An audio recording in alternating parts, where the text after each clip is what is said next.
Hello, this is इनके Mishra you are watching इनके Mishra classes.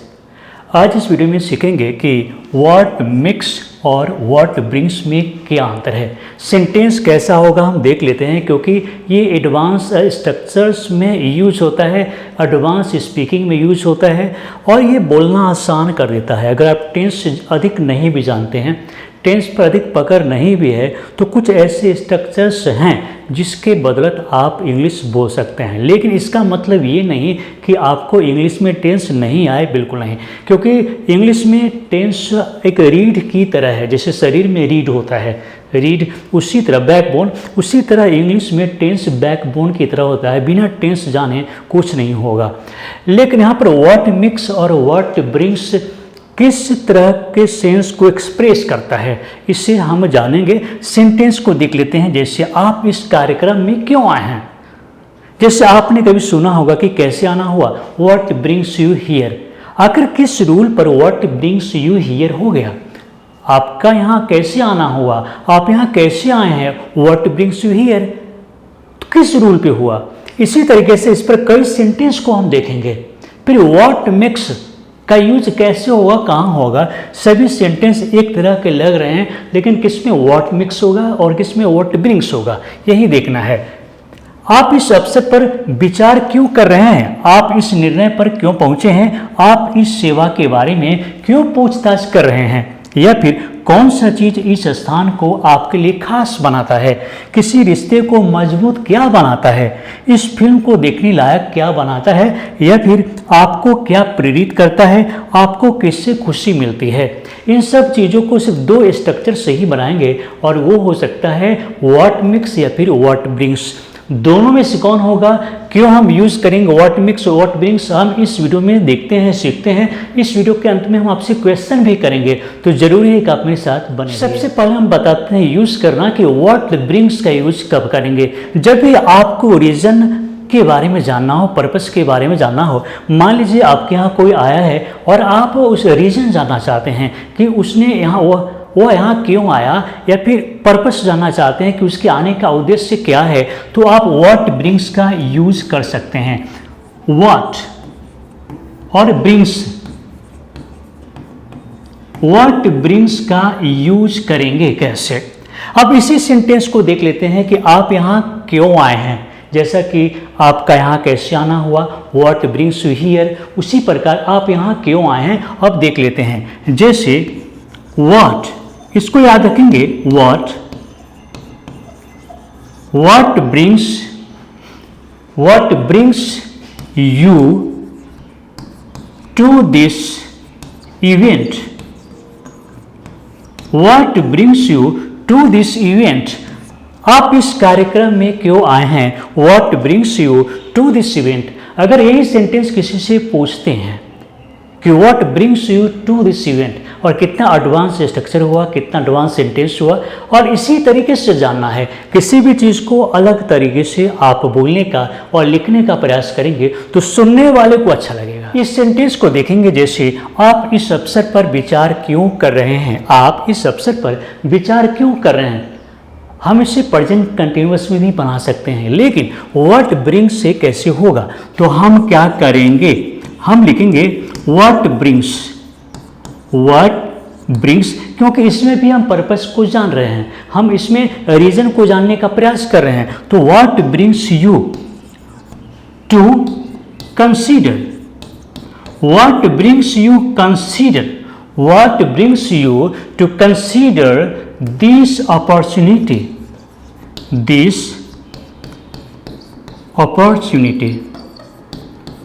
फिर से देखेंगे इसे। जैसे आप इस अवसर पर विचार क्यों कर रहे हैं, why are you considering on this occasions, ऐसे भी बोल सकते हैं। लेकिन अगर इसी को बोलेंगे what brings you to consider this opportunity, मतलब पर्पस और रीजन को जानने का प्रयास कर रहे हैं और उसमें हम व्हाट ब्रिंग्स का यूज कर रहे हैं, है ना डिफरेंस। इस सेंटेंस को देखेंगे कि आप इस निर्णय पर क्यों पहुंचे हैं, निर्णय पर क्यों पहुंचे, हम जानना चाह रहे हैं, हम रीजन जानना चाह रहे हैं, हम इसके बारे में जानना चाह रहे हैं कि आखिर आप इस निर्णय पर क्यों पहुंचे हैं। तो हम क्या करेंगे, हम इसमें भी व्हाट ब्रिंग्स का यूज करेंगे, what brings you to this decision? What brings you to this decision का मतलब है कि आप इस निर्णय पर क्यों पहुंचे हैं। कितना आसान है। करना क्या है कि what brings you, या फिर कहीं पर इस तरह का सेंटेंस आप लिखा देखेंगे। मान लीजिए कोई एडिटोरियल पेज है, वहाँ पर खासकर देखेंगे कुछ एडवांस स्ट्रक्चर्स, तो हम उसमें अगर ये what brings का यूज होता है तो आप उसके मीनिंग को तो समझ सकते हैं। अब इसी सेंटेंस को देखते हैं कि आप इस सेवा के बारे में पूछताछ क्यों कर रहे हैं। आप इस सेवा के बारे में पूछताछ क्यों कर रहे हैं, क्या होगा बोलिए आप। तो यहाँ पर हम what brings का यूज करेंगे ही। what brings you to inquire, what brings you to inquire about this service,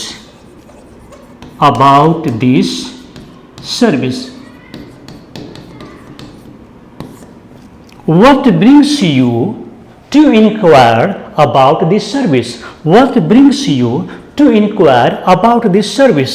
आप इस सेवा के बारे में पूछताछ क्यों कर रहे हैं।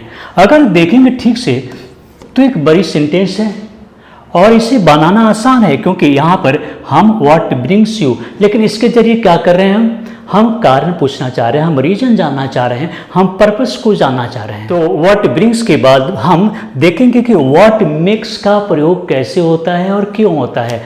what makes का प्रयोग जब भी आपको क्वालिटी के बारे में जानना हो, किसी या किसी फैक्टर के बारे में जानना हो कि आखिर क्यों ये चीज़ होता है, ऐसे क्यों होता है, किस क्वालिटी की वजह से, किस फैक्टर की वजह से, किस तथ्य की वजह से होता है। जैसे कौन सा चीज़ इस स्थान को आपके लिए खास बनाता है, कौन सा चीज़ के बारे में जानना चाह रहे हैं।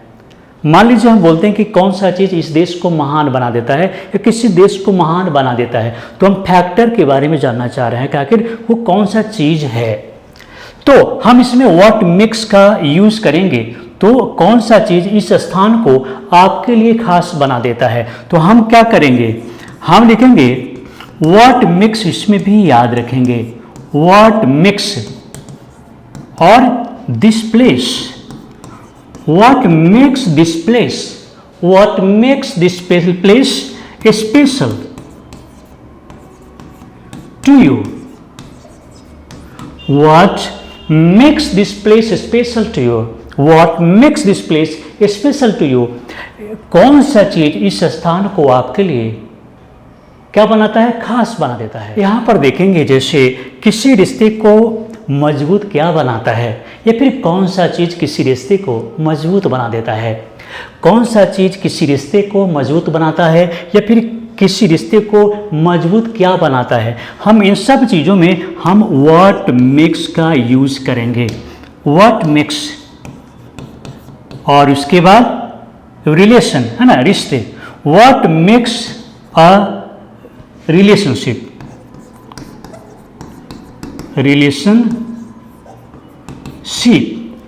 what makes a relationship strong, what makes a relationship strong, कौन सा चीज एक रिश्ते को मजबूत बना देता है ना, या फिर किसी रिश्ते को मजबूत क्या बनाता है। फिर इस सेंटेंस को देखेंगे जैसे इस फिल्म को देखने लायक क्या बनाता है, इस फिल्म को देखने लायक क्या बनाता है, या फिर कौन सा चीज इस फिल्म को देखने लायक बनाता है, मतलब इस फिल्म में क्या क्या चीज है, कौन कौन सी फैक्टर है जो इसे देखने लायक बनाता है। तो फिर हम क्या करेंगे, हम what makes का यूज करेंगे, what makes this movie, what makes this movie और देखने लायक worth watching, what makes this movie worth watching, इस फिल्म को देखने लायक क्या बनाता है, इस फिल्म को देखने लायक क्या बनाता है, या वो कौन कौन सा चीज इसमें है, कौन कौन सी फैक्टर है, कौन कौन से तथ्य है जो इस फिल्म को देखने लायक बनाता है। तो what makes this movie worth watching। अगर किसी से पूछना है कि आपको क्या प्रेरित करता है, किसी से पूछना है कि आपको क्या प्रेरित करता है, तो हम क्या करेंगे, हम इसे कैसे बनाएंगे, हम लिखेंगे what makes you feel motivated, motivated, what makes you feel motivated, आपको क्या प्रेरित करता है या फिर आपको कौन सा चीज़ प्रेरित करता है, मोटिवेट करता है किसी काम को करने के लिए।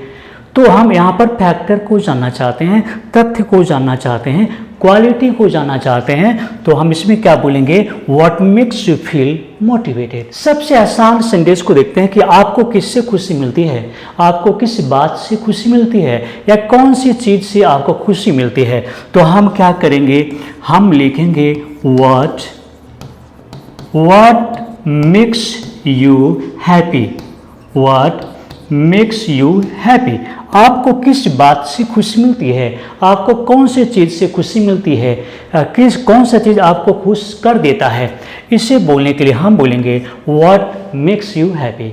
चलिए, अगर आपको समझ में आ गया है तो आपसे हम क्वेश्चन करते हैं, और वो क्वेश्चन है कि कौन सा चीज़ एक देश को महान बना देता है, कौन सा चीज़ एक देश को महान बना देता है। तो आप उसे इंग्लिश में कैसे लिखेंगे या फिर कैसे बोलेंगे।